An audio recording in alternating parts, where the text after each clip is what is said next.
Now, the reason I feel like this is the thing that I need to talk about is mainly because it's been 7 years since the whole thing began, so I think this is just enough time where I can, like, that has passed, that I can finally explain. So, as you can see, a lot of people kind of notice about my character is that it's appears a bit too young for some of them, saying that like they don't really like. So there's this thing called shoujo. So basically it is sort of like lollies but boys. It's basically just anime boys, little boys, cute little boys. That's it. A lot of people question my decision on why I chose my character to be look like this. That's a huge reason behind it. You see, in my last short, I already mentioned that I'm really into, and whilst growing up, I never really had much compliments from girls. Well, except for one, which I'm gonna explain. Things get serious when I started to have red eye. So it was during one of my hardest years of my life, both socially and mentally, a lot of ways. And during one day I sort of joined the astronomy club, and they have a barbecue event, so I signed up. And there's this girl there who's a senior, who is some sort of chairman of the astronomy club, something like that. 3 years older than me, actually, if I remember. She's called Nat. She's 3 years older than me. And unlike most drawings I made with me and shipping with like on SNs and stuff, the height is actually reversed. When I saw her, I can't believe she was actually that short. I was actually taller than her by half head, but my height was like shorter than what I am, so you can probably get how short she was. Even though she doesn't look particularly like a senpai is supposed to be, but she still got that energy, I would say. She kind of got that energy, the big titty energy, if you know what I mean. So she kind of put me, like, kind of teased me a little bit. I don't know what. I just obviously find infuriated, sort of ask her like, why do you do this to me and stuff like that. And then she sort of mentioned that I'm kind of cute, and it all goes downhill from there. Just one night, all she did is to call me cute. Okay. First of all, ladies, one thing that you need to know about us men is that whenever you give us compliments, it will stick with us for a very long time, till like it'll stick with us till we pass away in our bed, and we'll still remember about you and what you said, especially when we're having some really hard times, actually. And I kind of learned it the hard way, and that's how I sort of still managed to know her after like 7 years. Like, I remember her. I was a bit of a, let's just say, Cinderella better. I'm honestly, in real life, I'm pretty much a Cinderella in a lot of ways. It isn't much. She just got me killed and treat me as her friend, like one of her best friends, I suppose. And said that I'm the only kid who is like year 1. I mean, like year 6. I mean, the first year in middle school that's actually participated, because the rest of them are all seniors. Now, of course, I have take interest in other girls back then. I didn't really notice much. At first, I sort of like denied her existence for a lot of days. I just, maybe occasionally, I just try to flex and joke around about what happened. But then realized that feeling that what she gave me, like, just one compliment, it's sort of get me hooked in a way. Now, I was, given how bad I am around people, I mean socially, how not good I am. I always try to figure out how to impress others, pretending that I'm look cool, try to follow the latest trends as much as possible. But then that girl just came along and just say, for me, like, it signals to me that she likes for who I am, and not, you know, I didn't even pretend to be like really cool and stuff, you know. I think she's the first person, well, at least girl I know that actually sort of tells me that she likes for who I am, and I don't need to do much and stuff. I just have to be, you know, honest with myself. Before then, I gotta admit I did a lot of pretending in my life just to fit in, and she kind of like hit on me, you know.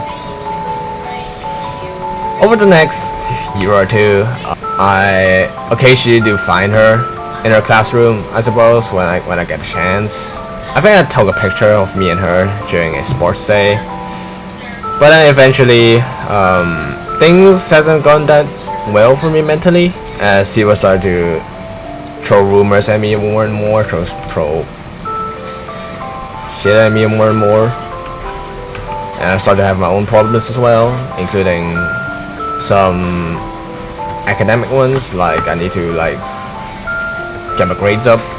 Things aren't going well, and I remember myself literally crying in the toilet for hours. But then I sort of remember what she said, you know. As I told you, ladies, a tiny compliment does go a long way for a guy, and tried my best to get her back, I suppose. But at that time, she's going through public exams, trying to get into university. So I sort of ignored her for a bit, just for her sake.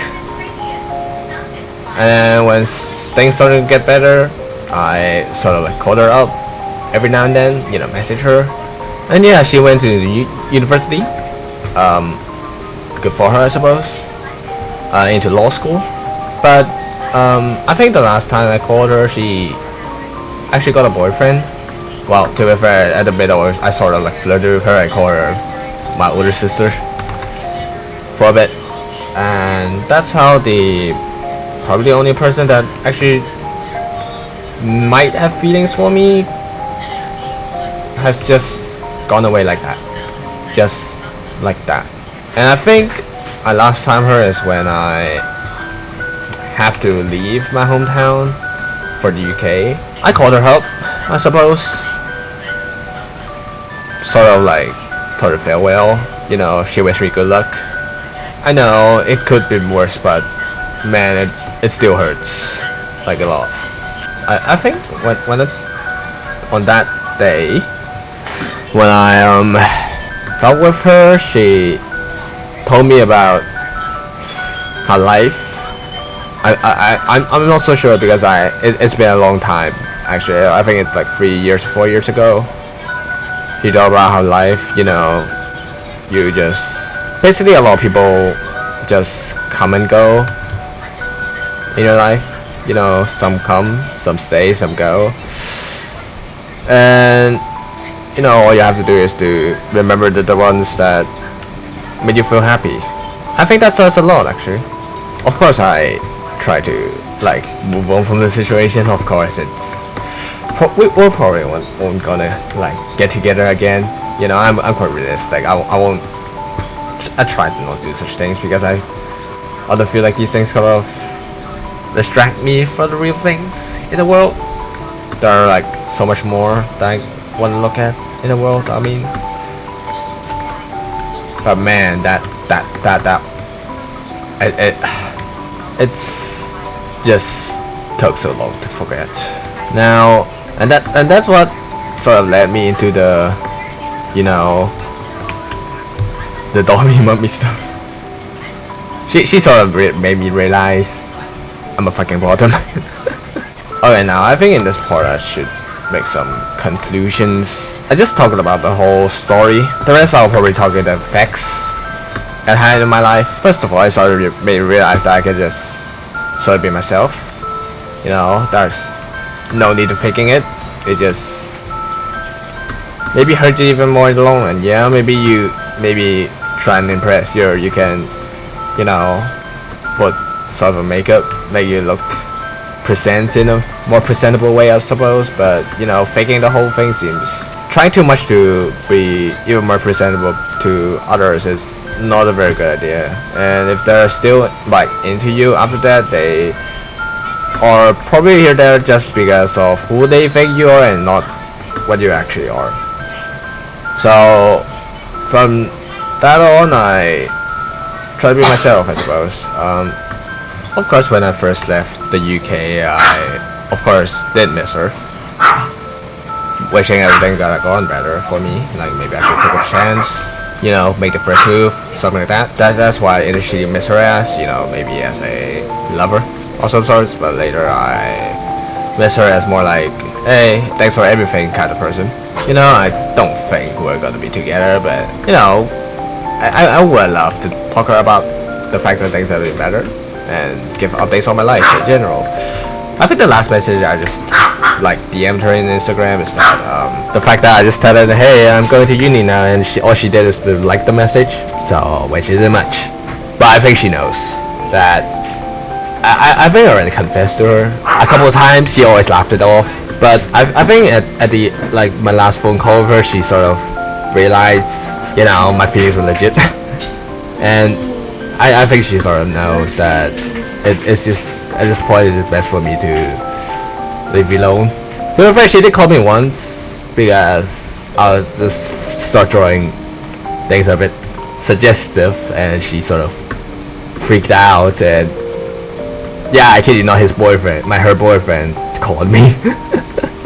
I thought, oh no, what I've done. No, it's just that both of them just want to figure out, are things okay for me? Although, sorry to say that, I did draw not safe for work stuff in the end. Other than that, things actually have got better. But for some reason, after 7 years, I still fucking miss her. Just why? I guess only God knows why. At this point, you know, she has her life now, I have my own life now. I think she made a nickname for me, and yeah, the other thing that I sort of made me realize that I sort of want to be a bit more cute, might be more yourself, you know, hence the whole catboy thing. As you can see, cute little catboy, haha, uwu. And I've started getting into the Onesan and Dami stuff. Yeah, I gotta admit, she did put me in that rabbit hole and made me realize my preferences in relationships and girls in general, essentially. And hence all the Oneshota stuff, actually.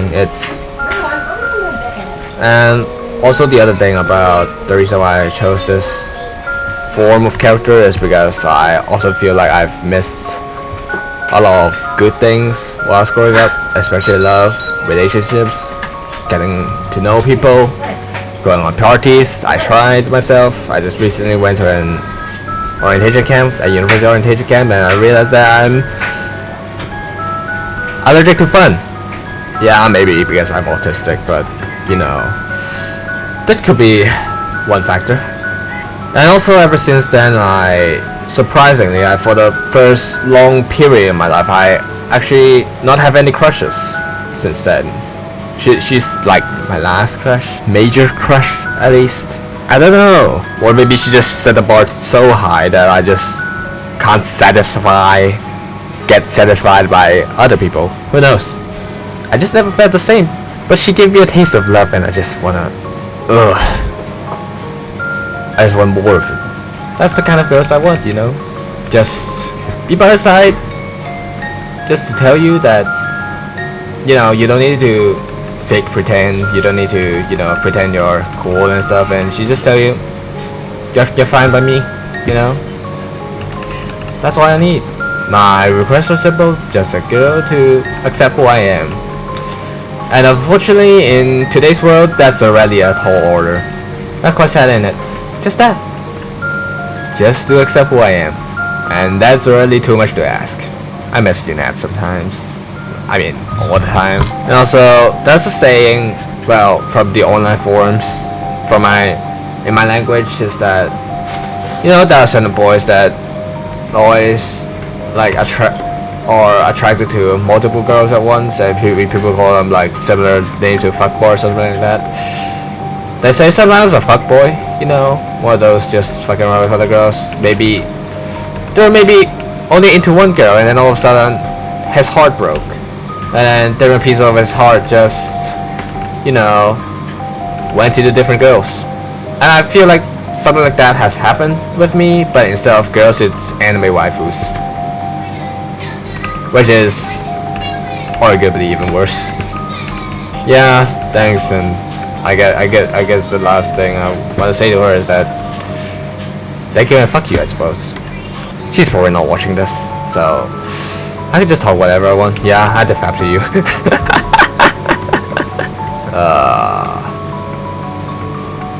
You're such a lovely witch. Put a spell on me and leaving me looking like this. What a lovely little witch it is. What a lovely little witch. You know what? I think I should like send her this thing. I miss you, Nat. I miss you. So that's the story of the lovely little witch that changed everything.